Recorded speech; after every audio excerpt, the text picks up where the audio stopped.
Andito tayo ngayon sa loob ng Sponsor More Downlines training ebook. Dito tayo sa loob and papakita ko lang sa iyo saglit yung pinaka-content niya. Okay, so ito yung pinaka-content nitong training ebook na to. Right? So dito sa 3 closing methods, itong the consultant close ang gusto kong i-share sa iyo. Alright, so simulan na natin ngayon. Dito sa closing method na to, baga parang boss na boss yung dating mo. Okay? Para ka lang nag-i-interview ng mga nag-a-apply ng trabaho. So, para kang nag-i-interview ng prospects. Okay? Yun yung parang yung magiging flow niya. Pero ang kagandahan at saka pinaka-nagustuhan ko dito sa method na to, bukod sa napaka-effective niya, ay napaka-simple at madaling i-execute. So, perfect to, lalo na kung nagsisimula ka pa lang or kung bago ka pa lang na networker. Okay? So, kung nagsisimula ka pa lang, kayang-kaya mo kagad i-apply or i-execute kagad ang closing method na to. Pero kung matagal ka na sa network marketing, well, that's much better. Actually, mas maganda yan kasi, kumbaga, solid na yung confidence mo for sure. Kumbaga, mas madi-deliver mo na tong method na to ng smoothly at mas, may execute mo siya ng mas maganda at mas maayos. Okay, pero, don't underestimate the simplicity of this approach and this method kasi kahit napaka-simple niya ay napaka-effective at powerful niya. Okay? So for example, napanood na ng prospect mo or nakita na ng prospect mo yung business opportunity presentation ng company niyo. For example, tapos na siyang umattend ng seminar or tapos niya nang makita yung video presentation niyo. Parang ganito yung magiging flow ng pag-i-interview mo dun sa prospect mo. Okay, so ito yung sasabihin mo sa kanya. Base dito sa mga nakita mo, tingin mo ba or naniniwala ka ba? Ganon. Base dito sa nakita mo, naniniwala ka ba na makakatulong itong business or opportunity na to sa'yo para yung reason why nila? Okay? So make sure na bago ka mag-close is alam mo yung reason why ng prospect mo. Napaka-importante. I cannot tell you how important na malaman mo yung reason why ng prospect mo. Okay, so for example, ganito. Base dito sa mga nakita mo, base dito sa napanood mo, naniniwala ka ba na makakatulong itong opportunity na to sa'yo para mapatapos mo ng pag-aaral yung mga anak mo? Okay? Parang ganun. Base dito sa mga napanood mo, tingin mo ba makakatulong itong business na to para matulungan mo yung asawa mo sa mga gastusin nyo sa bahay? Parang ganun. Okay? Pag sinabi ng prospect mo, oo, tingin ko makakatulong itong business na to. So, yun mo sa kanya, itanong mo sa kanya, magkano yung gusto mong kitain kada buwan working part-time? Or full-time kung gusto niya ng full-time. Okay? So, for example, ito yung sinagot ng prospect mo, kahit siguro mga 20,000 lang muna na monthly income. Sabi mo, okay, that's good. Mga ilang oras kada araw o linggo ang pwede mong ilaan para sa business na to para ma-achieve mo yung 20,000 per month na income. Okay, so sasagutin ka niya ng kung ilang oras. Sabihin natin, ang sinagot niya is mga 2 to 3 hours per day lang muna. Ganon. Sabihin natin, ganun yung sinagot niya. Ang next na sasabihin mo ay ito. Okay, sabihin natin na kumikita ka na ng 20,000 pesos na monthly income working 2 to 3 hours per day. Ano yung iba pang magiging benefit nun para sa'yo at sa family mo? Okay? So, using these lines, unti-unti nang kino-close ng prospect mo yung sarili niya doon sa business mo. Baga siya na yung mismo kasi nagsasabi ng mga benefit na makukuha niya doon sa opportunity mo, di ba? So, napaka-powerful talaga nito. Okay? So, ngayon, sabihin natin, sinagot niya na, ito yung mga magandang magiging benefit yan para sa akin. Tapos, ang tatanong mo sa kanya, pag nasabi niya na sa'yo yung mga benefit na makukuha niya sa opportunity, ito yung next na itatanong mo sa kanya. May mga gusto ko pa bang itanong bago ka magsimula? Okay? O kaya, ano yung mga questions na gusto mong masagot ko bago ka makapagsimula? Or, bago ka magsimula sa business na to, may gusto ka pa bang malaman? Okay? Kapag sinabi ng prospect mo na, kapag basta kung may mga remaining questions pa siya, ang goal mo is masagot lang yung mga question na yun. Okay? Ang goal naman kasi talaga natin is mabigay lahat ng mga kinakailangan na information para makagawa ng informed at sariling decision yung prospect natin. Okay?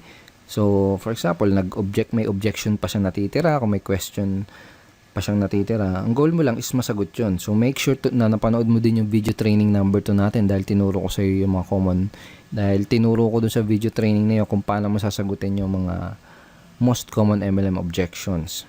So, for example, sinabi na ng prospect mo na wala naman na, baga wala na siyang question. Ang magiging closing line mo ay ito. Okay? Sounds to me na ready ka nang mag-join. O kaya naman ay ito. Mukhang handa ka nang magsimula. Tama ba? Kaya, mukhang handa ka nang magsimula sa business na to. Tama ba? Pag sinabi mo yun sa prospect mo, pakinggan mo kung ano yung isasagot nila. Kasi doon mo malalaman kung may mga tanong pa sila or kung may mga objections pa sila. Okay? Kung wala na silang tanong, ang sasabihin lang nila, parang ganito, oo, ready na ako. Or paano ba magsimula? Okay, kapag tinanong nila na ganun, kapag tinanong ka na nila kung paano ba magsisimula sa business mo, sabihin mo lang, okay, ganito yung next step na gagawin mo para makapagsimula ka na kaagad. Parang ganun. Okay, let me show you yung mga next steps na gagawin mo para makapagsimula ka na kaagad. Okay? So, ganun, i-guide mo na siya sa pag-sign up do sa business opportunity nyo. Kung paano ba yung sign up process nyo. Ituro mo na sa kanya yung step by step na gagawin niya para makasali as soon as possible. So, ganun lang siya kasimple. Di ba sabi ko kanina na very simple lang siya pero very effective. Pero ang kagandahan, pwede mo agad siyang i-apply at magamit sa business na ginagawa mo ngayon. And may mga ibang nagtatanong, natanong nila sa akin, paano kung iba yung isagot nila doon sa itatanong ko. Okay, for example, tinanong ko to, tapos iba yun naman yung sinagot nila, hindi kagaya ng mga example na binigay ko. Well, to tell you honestly, hindi naman kasi importante yung mga script eh. Kaya ang importante is yung psychology sa likod ng kumbaga ano yung reason kung bakit mo tinatanong yung mga questions. Anong reason kung bakit mo sinasabi yung mga example scripts na to. For example, okay, ganito yung next step na gagawin mo para mapagsimula ka na kagad. Basically, kapag sinabi mo yung ganito sa prospect mo, you are showing leadership. Kumbaga, tinuturuan mo siya, ginaguide mo siya. You're showing that you are a true leader. Napakita mo sa kanya na isa kang leader na kaya siyang i-guide sa proseso or do sa business. Parang ganun. Okay? Mas importante yung yung maintindihan mo o ma-internalize mo kung bakit mo sinasabi yung itong mga scripts na to. Okay? Kasi kapag naintindihan mo na ng maigi kung ano yung reason kung bakit mo sinasabi yung mga lines or script na yan, doon darating yung point na makakapag-improvise ka na ng mga sasabihin mo doon sa prospect na kinakausap mo. Okay, so ito yung consultant close method. Ito yung isa sa mga closing method na ginagamit ko para makapag-sponsor ng madaming downline sa aking business. Okay? Ito yung isa sa mga closing method na tinuro ko dito sa loob ng Sponsor More Downlines training ebook. So, make sure na i-apply mo kaagad itong method na to sa business mo. Kung may kakausapin ka mamayang prospect, kung may kakausapin bukas, sa isang araw, make sure na gamitin mo kaagad itong mga lines na to para ma-practice mo kaagad, para masanay ka kaagad, para ma-internalize mo kaagad yung method, at para ikaw mismo makita mo din yung response at yung magiging resulta kapag ginamit mo tong closing method na to. So, I hope madami kang natutunan dito sa 3-part video training series natin, and I hope ay nag-enjoy ka sa panonood nitong 3 videos na to dahil ako mismo nag-enjoy ako sa paggawa nitong 3-part video training series na to para sa'yo. At ngayon ang kailangan mo na lang gawin ay i-apply ang lahat ng mga natutunan mo mula dito sa training series natin. Pero syempre, hindi dito natatapos yung pag-aaral mo. Baga, hindi dito natatapos yung pag-educate mo sa sarili mo. Because network marketing is a continuous learning journey. Sabi nga nila, if you stop learning, you stop earning as well. So, dapat tuloy-tuloy. Dapat tuloy-tuloy yung pag-increase mo ng mga nalalaman mo. Dapat tuloy-tuloy yung pag-increase mo ng knowledge mo. At kapag ginawa mo yon, makakapag-acquire ka ng mga necessary skills. Mga skills na tutulong sa'yo para magka-resulta, para maging successful dyan sa business mo. Okay? So, may gusto akong ikwento sa'yo. Maiksing kwento lang to. And I'm sure may mapupulot ka magandang aral dito sa kwento na to. Pwede rin na narinig mo na to before, pero ito kwento ko pa din. Tungkol to sa isang lalaki na naglalakad sa kagubatan.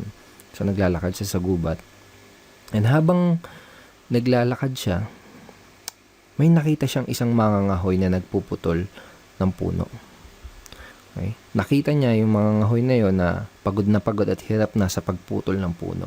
Tagaktak yung pawis at napapamura pa sa hirap yung mangangahoy habang pinuputol niya yung puno. Ngayon, nagtaka yung lalaki na nakakita sa kanya doon sa mangangahoy. Ginawa niya, tinanong niya yung lalaki. Sabi niya, anong problema kaibigan? Ang sagot ng mangangahoy, mapurol kasi tong palakol na ginagamit ko. Kaya hindi ko maputol ng maayos tong puno. Ang sagot ng mangangahoy.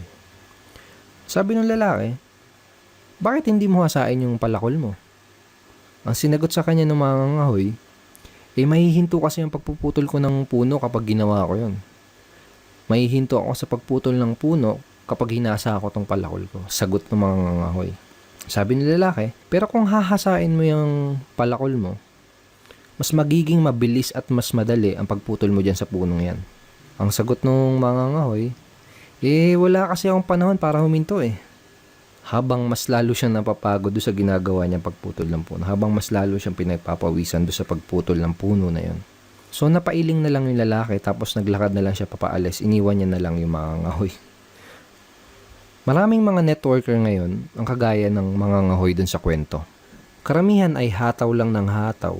Araw-araw hataw lang ng hataw. Kahit pinagpapawisan na, kahit hirap na, kahit wala pa ding resulta. Hataw lang ng hataw. Hataw lang ng hataw. Kumbaga hindi sila makapaglaan ng panahon para hasain ang sarili nila para mas maging effective at mas maging efficient dun sa ginagawa nilang negosyo.